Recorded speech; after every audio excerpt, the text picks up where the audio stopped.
আমি আপনাদেরকে গত কয়েকদিন আগে বলছিলাম, মনে হয় কয়েক মাস আগে, এক মহিলা সম্ভবত যশোর ঝিনাইদহ কোথায় বাড়ি বলতেছিল, বৃদ্ধা মহিলা, ছেলেকে বাপ মারা গেছে, ছেলে ছোটবেলায়, মহিলা বৃদ্ধা হয়ে গেছে, যথেষ্ট স্বাস্থ্য ভালো।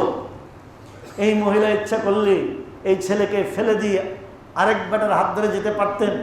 জানলে এই ছেলের পিছনে থেকে লেখাপড়া শিখে ব্যাংকে চাকরি হয়েছে, এক বড় ব্যাংকে চাকরি করে।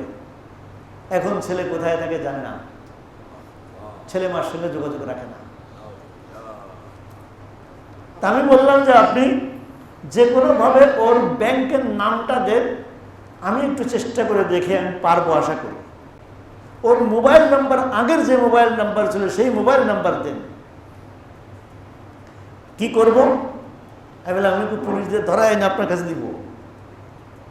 আমি কথা যেই না বলছি পুলিশ দিয়ে ধরাইব, মহিলাকে হুজুর আমার দরকার নেই, ও ভালো থাকো।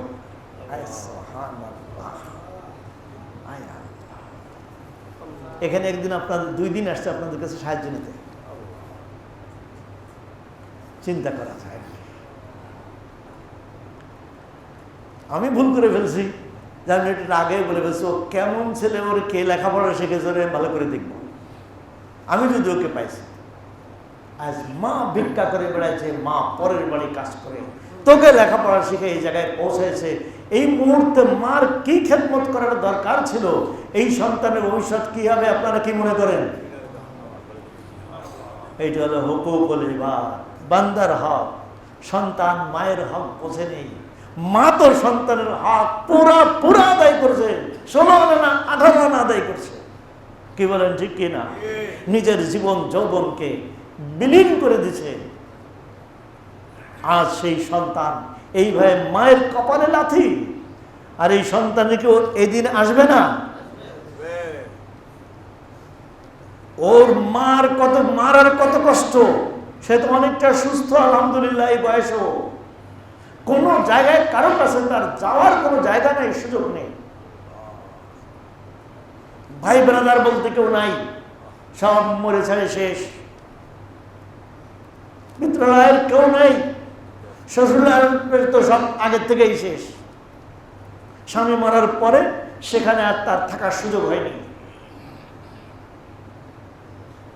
আল্লাহ আল্লাহ আল্লাহ তুমি মাফ করে দাও, আল্লাহ তুমি মাফ করে দাও। মহিলা আমাকে বারবার বলছে, হুজুর এমন কোন তাবিজ আছে কিনা যা দিয়ে ওকে একটু আমার কাছে আপনি নিতে পারতেন, পুলিশ দিয়ে আনা লাগবে না। পুলিশ ওকে মারবে, ওর কষ্ট হবে, ওর নামে কেস হবে, ওকে হয়রান করবে, পরেশান করবে, হয়তো বা এটা জানতে পারলে ওর ওখান থেকে চাকরিও চলে যাবে। আমি চাই না ওর কষ্ট হোক। আল্লাহ ব্যথা, এই ব্যথা, এই অনুভূতি, এই কি দুনিয়ার কোন সাহিত্যিকের সাহিত্যে, কোন কবির কবিতায়, কোন ভাষার শব্দে এটা আয়ত্ত করা সম্ভব, প্রকাশ করা সম্ভব? বিলকুল না।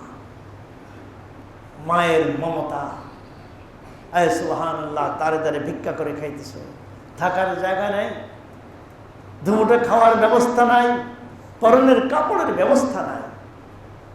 যদি কারো মাধ্যমে কিছু হয় তাহলে তাই। আয় সুবহানাল্লাহ, আল্লাহ তুমি মাফ করে দাও।